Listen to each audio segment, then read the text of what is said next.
Hello, this is Nia from the US Post. Welcome to our channel. Please subscribe our channel and support us. Today, I am sharing latest updates from White House Press Secretary Karoline Leavitt on all hot and bearing issues on illegal migrants and deportations and how President Trump and his team working day-night to keep our citizens safe. Let's dive into the news. Hello, everybody. Good afternoon. How are we? Great. Good to see you all. I want to start today by addressing the U.S. Army soldiers who went missing while conducting a mission to repair and tow an immobilized tactical vehicle in Lithuania in the early hours of March 25th. Tragically, 3 soldiers were found deceased in Lithuania yesterday, and it pains me to confirm that today the 4th soldier was also found deceased. The President, the Secretary of Defense, and the entire White House are praying for the victims' friends and family during this unimaginable time. This is another stark reminder of the selfless sacrifice of our brave military men and women who risk their lives around the world every day to keep us safe. God bless them. On another note, at our southern border, there is more massive news. Southwest border crossings in March fell to the lowest level in American history, down 94% from March of last year under President Biden, when 137,000 illegal aliens poured across our wide-open southern border. Thanks to President Trump's leadership, Border Patrol agents are now back to doing the jobs they signed up for, securing the border, rather than serving as travel agents for illegal aliens. The Los Angeles Times captured the Trump effect on the border with a recent article. Their headline read, "California-Mexico border, once overwhelmed, is now nearly empty." With so few migrants coming into the U.S., they wrote, "Shelters that once served migrants have completely closed." Deportations of illegal aliens who threaten the safety of the American people are also continuing at a rapid pace. Over the weekend, the United States military transferred a group of 17 violent criminals from the Tren de Aragua and MS-13 terrorist organizations to El Salvador. And an illegal alien who was released by the Biden administration into our country was just arrested in Georgia and charged with the horrific killing of Camelia Williams, a mother of 5 and grandmother. The suspect has now been indicted on charges of malice murder, felony murder, aggravated assault, rape, aggravated sexual battery, and necrophilia, which, for those who don't know, necrophilia is a sexual obsession with a corpse. This suspect was ordered to be removed in July 2023, but the Biden administration allowed him to stay. This case represents the ruthless murderers, rapists, and pedophiles who Joe Biden and Democrats let into our country over the past 4 years through our southern border. They should have never been here in the first place. Keep this in mind the next time you see Democrats protesting future illegal alien removals from our country. President Trump is focused on fulfilling his greatest obligation, to keep the American people safe and to defend our country from violent invaders.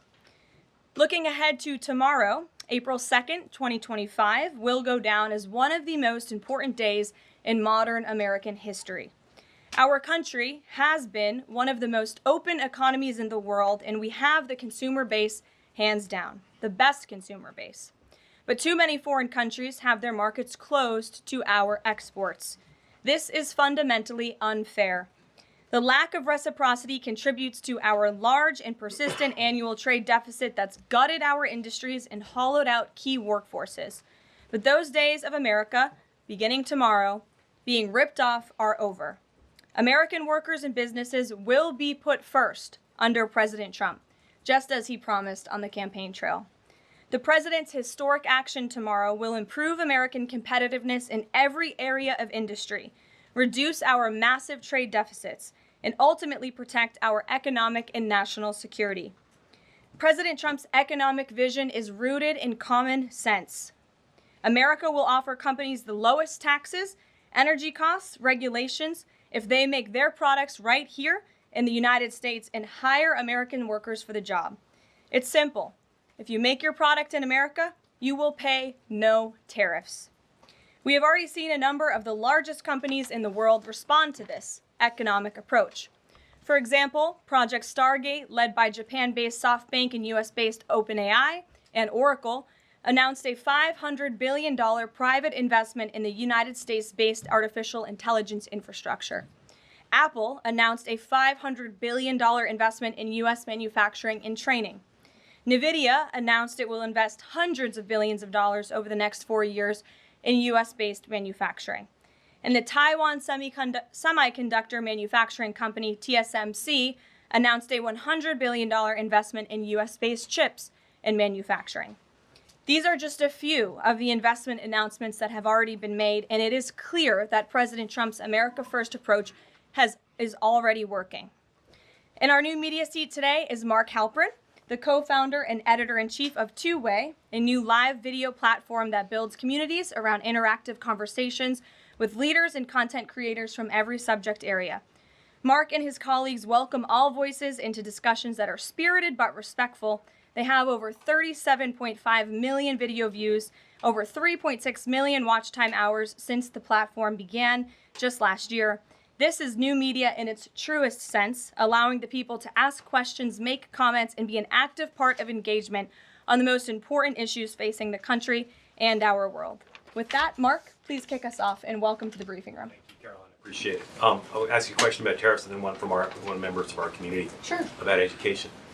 It's perceived by some that companies or countries, if they change their policies either before tomorrow or after tomorrow, can have the president alter what he's planning for that country or that sector. Is that a possibility? And if so, what factors the president consider in making those changes? Well, the ultimate change for these companies and these countries, Mark, will happen when they decide to do business in the United States of America. And as I just laid out, they will face no tariffs at all if these companies choose to invest here in the United States and to move their production and their manufacturing here to the United States as well. As for tomorrow, the president will be addressing the decades of unfair trade practices that have ripped our country off and American workers off. It has hollowed out our middle class. It has destroyed our heartland, and the president is focused on reshifting our global economy to ensure that America is once again the manufacturing superpower of the world. So if they do something today or later in the week that's a pledge for future activity, would that be good enough potentially to alter the policy? Again, the president has been looking at the very unfair trade practices of the past. Certainly, the president is always up to take a phone call, always up for a good negotiation, but he is very much focused on fixing the wrongs of the past and ensuring that American workers have a fair shake. So if someone calls after tomorrow and says, hey, I'm ready to make a change, he'd be open to that? The president is always open to taking calls. Okay. A question from one of our community members, Katie Reeves, is a school teacher in Wisconsin. She's taught K-8 in public, independent, private, and private schools. And here's what she wanted me to ask you. She says, I see the elimination of the Department of Education as an excellent first step in the improvement of our school system. Do you see any further role the federal government can take beyond this, possibly in promoting the expansion of voucher programs or reducing the influence that teachers' unions hold over our schools? Mm-hmm. Well, first of all, I want to thank Katie for her service to our country and our nation's children. Being a teacher is the most noble profession that we believe one can have. And the president said in his remarks when he signed the executive order to dismantle the Department of Education that he loves our teachers. And in part, this order is to empower our teachers to have greater decision making in the classroom.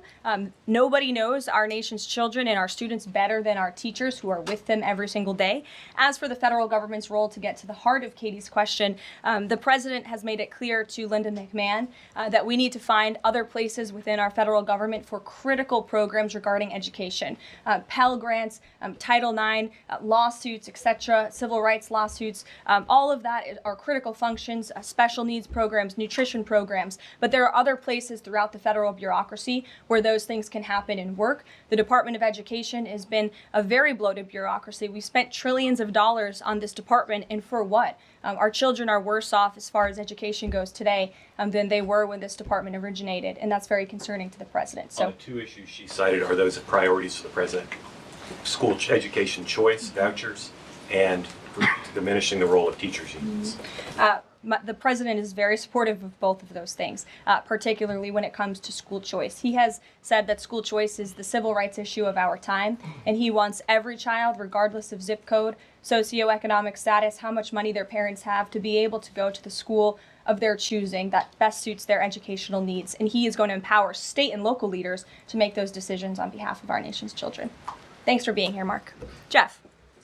Just changing subjects for 1 second. The administration has expressed a complete confidence in how all the deportation flights to El Salvador were conducted. But now that the administration has conceded that there was an error of one Salvadoran national, will there be any reviews conducted? And does the president express any thoughts on the one error that was disclosed in court last night? Well, first of all, the error that you are referring to was a clerical error. It was an administrative error. The administration maintains the position that this individual who was deported to El Salvador and will not be returning to our country was a member of the brutal and vicious MS-13 gang. That is fact number one. Fact number two, we also have credible intelligence proving that this individual was involved in human trafficking.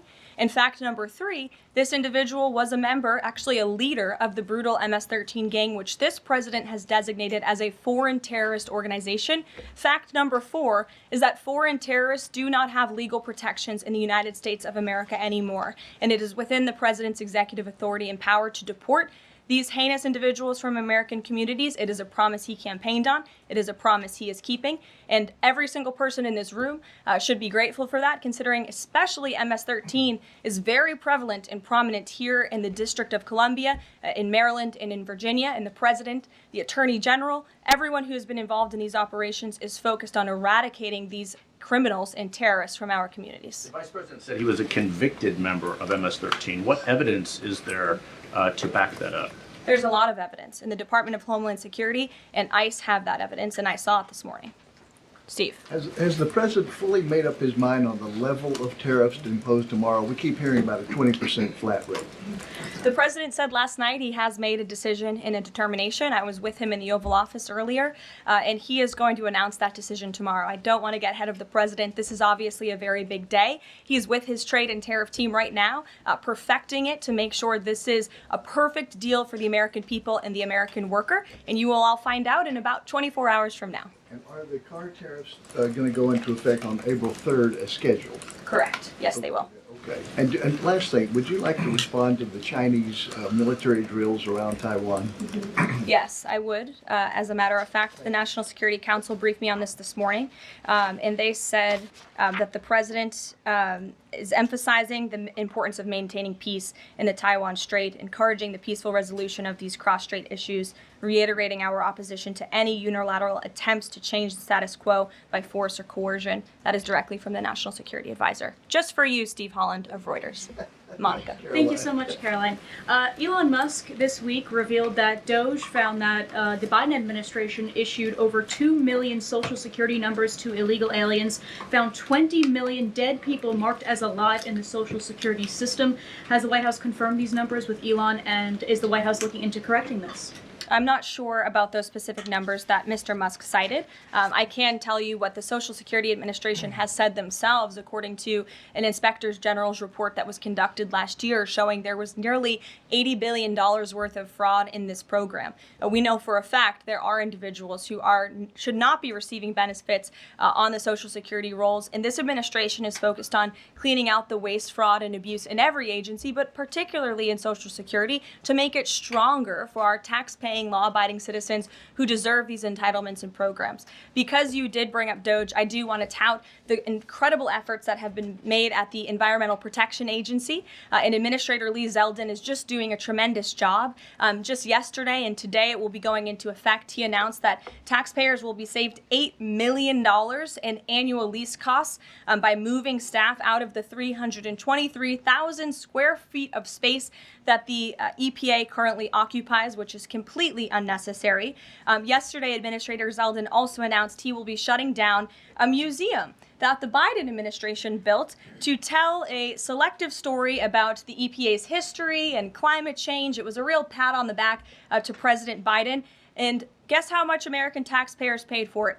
$4 million for this museum that I think only 1,000 visitors saw last year alone. And it will cost American taxpayers $600,000 per year to operate this museum. Well, it's not going to exist anymore. We're going to save taxpayers those critical funds. And Administrator Zeldin is very proud to announce that. And just at EPA alone, and the cuts that they have made, they've saved taxpayers more than $22 billion in wasteful grants and spending. Peter. Thank you, Caroline. When the president goes down to Florida on the weekends, does he ever hear from, there are so many retired folks down in Florida, does he ever hear from any retired Americans who are stressed about these wild swings in the stock market because of the tariff uncertainty, and they're sitting there on fixed income or living off a 401k, and they don't know how much money's going to be left? Well, certainly they are legitimate concerns, and the president takes those concerns very seriously, and he's addressing them every single day. And tomorrow's announcement is to protect future generations of the senior citizens you mentioned. It's for their kids and their grandkids to ensure that there are jobs here in the United States of America for their children to live the American dream, just like they presumably did. And as for their worries about their 401ks, their Social Security, I just addressed Social Security. This president is always going to protect it for our tax-paying senior citizens. As for their 401ks, look at what President Trump did for you in his first term. He is working on implementing that economic formula every single day by lowering inflation, lowering energy prices, massive deregulatory efforts, while simultaneously effectively implementing tariffs. And they'll hear more about that announcement tomorrow. And you said that the president right now is with the trade and tariff team. They are very confident that this is all going to work. But what if Yes. they're wrong? They're not going to be wrong. It is going to work. And the president has a brilliant team of advisors who have been studying these issues for decades. We are focused on restoring the golden age of America and making America a manufacturing superpower. And again, Peter, I would point you to the investments that have already trickled into this country. And the president hasn't even made his tariff announcement yet tomorrow. There have been billions of dollars in private investments from around the world pouring into American communities. What does that look like for those watching at home, for the people you mentioned worried about their own economic circumstances? It means more jobs in your communities, which means more money, more investments, more money in your pocket. That's what the president is committed to. And I would be remiss if I didn't mention the president's commitment to tax cuts, which we are counting on Congress to do, especially on Social Security. And one more. Sure. Are the special elections today a referendum on the president? I think first of all, as you know, I'm a government employee now, so I'm not very much allowed to comment on elections that are taking place. That's something to get used to, having just been on the campaign trail for quite some time. But the president is the leader of the America First movement and the MAGA movement. And that was made very clear on November the 5th when he received nearly 80 million votes. I could also say that it is the constitutional right of every law-abiding American in these places where these elections are being held to vote, and every American should exercise their constitutional rights. Sure. Thanks, Caroline. A few questions about this deportation case. First, I wanted to clarify something that you said to Jeff a few minutes ago. You said you'd seen evidence that this man was a convicted gang member. In what court was he convicted and for what? This individual was an MS-13 ringleader. This individual was also engaged in human trafficking. And I'm glad you brought up this point again, because I would like to point out that if you just saw the headline from the insane, failing Atlantic magazine this morning, you would think this individual was Father of the Year, living in Maryland, living a peaceful life, when that couldn't be further from the truth. They didn't even mention in the title of that article, or even in the first paragraph, that this individual is an illegal criminal who broke our nation's immigration laws. He is a leader in the brutal MS-13 gang, and he is involved in human trafficking, and now MS-13 is a designated foreign terrorist organization. Foreign terrorists have no legal protections in the United States of America, and this administration is going to continue to deport foreign terrorists and illegal criminals from our nation's interior. But a judge ordered that he should remain in this country. So are you saying that it is okay to ignore a judge's ruling if you don't like it? Who does that judge work for? He's an immigration It was an judge. immigration judge who works for the Department of Justice at the direction of the Attorney General of the United States, whose name is Pam Bondi, who has committed to eradicating MS-13 from our nation's interior. And let me tell you why we've made this commitment. MS-13, may I remind each and every one of you, is a brutal and vicious gang. They raped and strangled a 20-year-old autistic woman to death in Maryland. They hacked 4 people to death with machetes in a park on Long Island. They have kidnapped, sexually tortured, and shot a teenage girl in Texas after she insulted them, allegedly. Killed and mutilated a 17-year-old girl in Virginia, stabbing him 16 times and cutting off his hands. They beheaded and cut out the heart of a man in Washington, D.C. They raped and murdered a 13-year-old girl in California. They sex trafficked a slew of young girls, including one who was just 12 years old. Raped an 11-year-old girl in Brooklyn while her brother was in the room. Sex trafficked a 13-year-old in Maryland and Virginia. Miles away from this White House, even beating her 26 times on her backside with a baseball bat. Pressured homeless New Yorkers to undergo unnecessary surgeries such as spinal fusion in order to bolster their fraudulent lawsuits. These are vicious criminals. This is a vicious gang. And I wish that the media would spend just a second of the same time you have spent trying to litigate each and every individual of this gang who has been deported from our country as the innocent Americans whose lives have been lost at the hands of these brutal criminals. We maintain our position, and very strongly so. Jennifer. One more on the tariffs. Can you say what the latest thinking is on the start date? I know you were just in the Oval. Are they all going to take effect this week on the reciprocal tariffs? And whenever they start, is that enough time for companies and everyone involved to adjust to that start date? My understanding is that the tariff announcement will come tomorrow. They will be effective immediately. And the president has been teasing this for quite some time, as you know. He's talked a lot about April 2nd as Liberation Day in America. It would be taking place today if not for April Fool's Day. But tomorrow will be the day, and he's been talking about it for a while. And as a result, you've seen these companies make commitments to investing right here in the United States. Jasmine. Thank you so much. I wonder, back on tariffs, what, if any, market indicators is the White House looking for to see if this tariffs plan is successful down the line? Well, look, the president has been asked and answered this question about the stock market and whether he's watching it. And I've said, and he has said, the market is a snapshot in time. Yesterday, Dow futures were up. And there's been a lot of talk about the market, and it was up yesterday. So, look, the president wants to ensure that all Americans make out well, particularly Main Street. That's the focus of these tariffs. But as I've said repeatedly, just like they were in his first term, Wall Street will be just fine. Shelby. Thanks. A bipartisan pair of senators sent a letter to the president today arguing that the recent strikes in Yemen are emboldening the Houthis and saying that Congress has not authorized war against them. Is the administration planning to consult with Congress at some point or going forward regarding the strikes, and any response on the letter? Well, I would absolutely reject Congress's claims. Who made those claims in Congress? Senator Jeff Merkley and Rand Paul. Okay, well, I would absolutely reject those claims. These Houthi strikes have been incredibly successful. Last time I was at this podium, there were more than 100 successful strikes. There have now been over 200 successful strikes against the Houthis. Iran is incredibly weakened as a result of these attacks.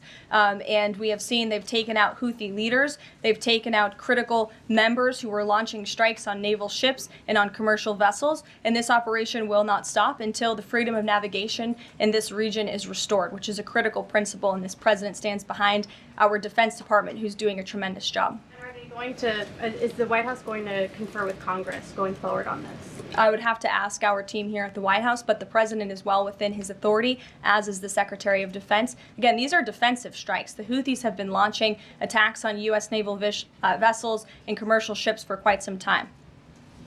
Go ahead. Caroline, Yeah. The pause on the Canadian and Mexican tariffs, the fentanyl tariffs, that's set to expire tomorrow. Is the president considering extending that pause? Look, I will let the president speak on the specifics of the tariffs tomorrow. But as for fentanyl, we have seen this has certainly caused a national security crisis here in the United States. Fentanyl continues to be the #1 killer of young people in this country, and the president is very much focused on that. Deanna.